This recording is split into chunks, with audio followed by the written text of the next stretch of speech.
দেখো এই ধরনের অঙ্কগুলো কিন্তু তোমাদের এসএসসি বোর্ড পরীক্ষা কিংবা হচ্ছে এসএসসি বোর্ড পরীক্ষা কিন্তু এই অঙ্কগুলো হচ্ছে শর্ট কোশ্চেন হিসেবে পেতে পারো। তো এইগুলো কীভাবে করবা, প্রথমেই হচ্ছে দেওয়া আছে এটা উঠাবা। তো সবসময় খেয়াল করবা এই যে এখানে যে হচ্ছে আমাদের ভগ্নাংশ আছে মানে 1/m।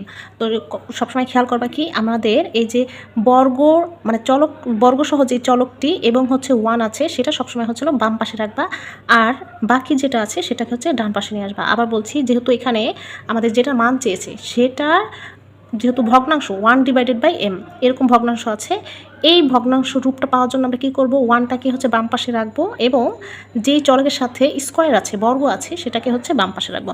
তাহলে এই যে বর্গওয়ালা এবং হচ্ছে 1 এটাকে বাম পাশে আমরা রেখে এই যে √5 এমটাই হচ্ছে ডান পাশে নিয়ে আসবো। তাহলে এখানে মাইনাস আছে হয়ে যাবে কি প্লাস। হ্যাঁ, এবার হচ্ছে আমরা কি করব দেখো, এই যে এখানে যেহেতু ভগ্নাংশ আছে আমরা ভগ্নাংশ বানানোর চেষ্টা করব। ভগ্নাংশ কীভাবে বানাবো, উভয় পক্ষের সাথে আমরা এম দ্বারা হচ্ছে ভাগ করব। যেহেতু প্রত্যেকটা মানে এটা সম্পূর্ণটার সাথে ভাগ হবে, সো আমরা হচ্ছে এখান থেকে যদি এম স্কোয়ারকে যদি এম দ্বারা ভাগ করি তাহলে থেকে যায় শুধু এম প্লাসের প্লাস, আর এখানে যেহেতু ভাগ করব 1/m। এই যে দেখো এই যে এই ক্যাটাগরিটা কিন্তু চলে আসছে। এবার হচ্ছে এখানে যেহেতু এম ভাগ করেছিলাম তাহলে আমরা কী করবো, এম যদি ভাগ করি তাহলে এম কাটা থাকবে কি শুধু √m। এখানে অবশ্যই সাইড নোট দিতে হবে। এবার হচ্ছে আমাদের এখানে প্লাসের মানটা আসছে m+1/m =√5 এটা আসছে। এখন আমাদের কাছে চেয়েছি কি -5 এর মান চেয়েছে। সো -5 এর মান চেয়ে কী করবো আমরা হচ্ছে জাস্ট হচ্ছে কী করবো, এটাকে সূত্র বানাতে হবে। এখন সূত্র কিন্তু তোমাকে বানাতে হলে অবশ্যই কী করতে হবে, বর্গ অথবা ঘন করতে হবে। অবশ্য বর্গ করলেই সহজ যেহেতু হয়, তো আমরা হচ্ছে উভয় পক্ষকে বর্গ করে নেব। এখানেও সাইড নোট দিবা বর্গ করে। যখন হচ্ছে শর্ট কোশ্চেন আসবে তখন কিন্তু অবশ্যই তোমাদের এই যে ডিটেলসে করতে হবে। এবার আমাদের এই মাইনাসের মানটা আনার জন্য আমরা জানি কি a+b² যে অনুসিদ্ধান্ত আছে সেটা আমরা মাইনাসের মানটা রাখবো। যেহেতু এখানে +m মানে a+b² এখানে আমরা হচ্ছে অনুসিদ্ধান্ত বাঙালিলে a-b²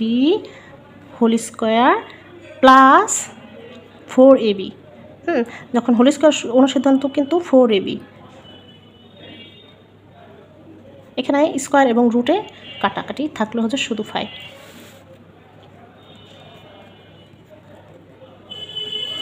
এবার এখানে এম কাটা, এই 4টাকে আমরা +4টাকে এ পাশে নিয়ে আসলে হচ্ছে -4 হয়ে যায়। আর এখানে দেখো আমাদের কিন্তু চলে আসছে এই যে এটাকে বর্গটাকে হচ্ছে আমরা যদি বর্গমূল করি এখানে -1 করলে আমি কিন্তু লাইন একটা শর্ট করেছি, তোমরা হচ্ছে একটা করে নিতে পারো এখানে। সুতরাং m-1/m = 1, ঠিক আছে। তাহলে এটার মান হচ্ছে 1, এটাই হচ্ছে অ্যান্সার।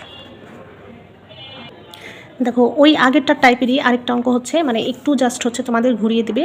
তোমাদের এই অঙ্কগুলো কিন্তু পরিচিতই, জাস্ট হচ্ছে তোমাদের একটু গুছিয়ে নিতে হবে।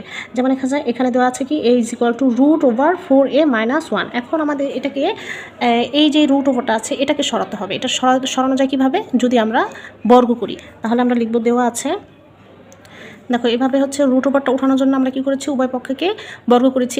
এই লাইনটা কিন্তু তোমরা আরেকটু শর্ট করতে পারো, জাস্ট হচ্ছে a² দিয়ে এখানে a² কেটে দিতে পারো, আর সরাসরি হচ্ছে লিখতে পারো বর্গমূল করে। তবে তোমাদের বোঝার সুবিধার্থে যারা অঙ্কে একেবারে দুর্বল এখনও তাদের কিন্তু আমি বোঝার সুবিধার্থে আলাদা লাইনটা রেখেছি বর্গ করে। তারপর দেখো এখানে এই যে √, আর হচ্ছে বর্গটা কাটাকাটি যাচ্ছে। দেখো এই যে অঙ্ক কিন্তু আমাদের সাজানো হয়ে গেছে। এখন আমরা কি করব, আমরা বলেছিলাম এই যে এরকম ভগ্নাংশ আকার যখন দেখব তখন কিন্তু আমাদের বাম পক্ষে কি থাকবে, বর্গসহ চলক থাকবে, আর হচ্ছে 1 থাকলেই হচ্ছে আমরা পরবর্তীতে এই দ্বারা ভাগ করলেই আমাদের 1-এর নিচে এ চলে আসবে। হ্যাঁ, তো এখানে আমরা হচ্ছে কী করব, এখন এই স্কোয়ারটা এখানে রাখলাম, এই 1টাকে জাস্ট হচ্ছে এই পাশে নিয়ে আসলে কী হবে, +1 = 4a, ঠিক আছে। এবার হচ্ছে তোমরা হচ্ছে কী করবা, এই যে এটাকে সরানোর জন্য কিংবা হচ্ছে এই যে এর মানটা হচ্ছে সমতা আনার জন্য কী করবো, আমরা এই দ্বারা ভাগ করব। এই দ্বারা ভাগ করলে স্কোয়ারকে ভাগ করলে a, আর 1-এর নিচে আসে a, এখানে আসে শুধু 4। এখানেও সাইড নোট দিবা, হ্যাঁ, এই দ্বারা ভাগ। এবার এই যে আগের অঙ্কটার মতোই হচ্ছে জাস্ট আমাদের হচ্ছিল এটা কিন্তু মান চলে আসছে। হ্যাঁ, এটা কিন্তু এই যে দেখো মানটা চলে আসছে, জাস্ট হচ্ছে এটাই মান। এগুলো কিন্তু তোমাদের শর্ট কোশ্চেনে কিংবা হচ্ছে এমসিকিউতে আসবে। সো আমি তোমাদের হচ্ছে বুঝার সুবিধার্থে কিন্তু ডিটেলসে